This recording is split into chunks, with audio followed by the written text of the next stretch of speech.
بسم اللہ الرحمن الرحیم والسلام علی من اتبع الہدا۔ ہدایت کی اتباع کرنے والوں کو راحت دو جہاں قرآن چینل کی طرف سے سلام عرض ہے۔ صاحبان ایمان، سامعین کرام، ہمارے آج کے سبق کا موضوع ہے سورہ بقرہ کی آیت نمبر 27۔ ارشاد ہو رہا ہے، بسم اللہ الرحمن الرحیم، الذین ینقضون عہد اللہ من بعد میثاقہ ویقطعون ما امر اللہ بہ ان یوصل ویفسدون فی الارض اولئک ھم الخاسرون۔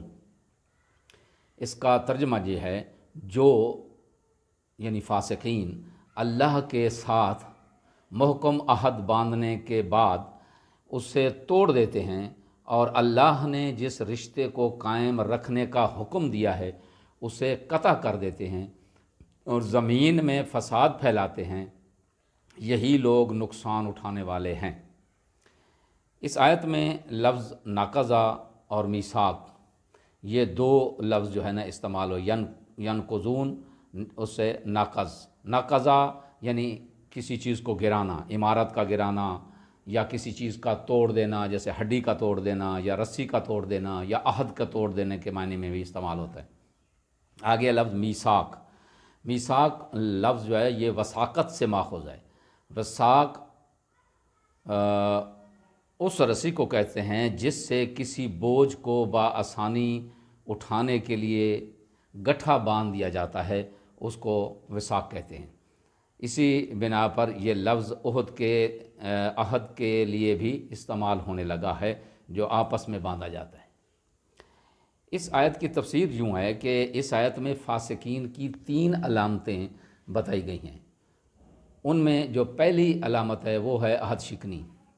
اس عہد سے مراد فطرت کا عہد بھی ہو سکتا ہے، جس کی توثیق انبیاء علیہ السلام کی طرف سے اتمام حجت کے طور پر ہوئی۔ چنانچہ جیسے روایت ہے کہ حضرت علی علیہ السلام نے انبیاء علیہ السلام کی بعثت کے بارے میں یہ فرماتے ہیں کہ لے یستادوہم میثاق فطرتہ، وہ اللہ کے ساتھ کیے گئے فطری عہد و میثاق کو لوگوں تک پہنچانے کے لیے مبعوث ہوئے تھے انبیاء علیہ السلام۔ اور دوسری ان کی علامت تھی، وہ تھی قطع رحمی کر لیں یا قطع صلہ کر لیں، جن سے تعلق اور رشتہ قائم رکھنے کا حکم ہے، فاسقین ان سے تعلق توڑتے ہیں۔ جیسے ارشاد ہوا سورہ اعراف میں کہ اِنَّهُمُ اتَّخَذُوا الشَّيَاطِينَ أَوْلِيَاءَ مِن دُونِ اللَّهِ، ان لوگوں نے اللہ کو چھوڑ کر شیاطین کو اپنا آقا بنا لیا، یعنی اللہ سے تعلق توڑ لیا اور شیاطین سے تعلق جوڑ لیا۔ اور تیسری ان کی جو علامت ہے وہ یہ ہے کہ وہ فساد فی الارض کرتے ہیں، یعنی زمین پر بسنے والوں کا امن اور سکون برباد کرنا ان کا شیوا رہا ہے۔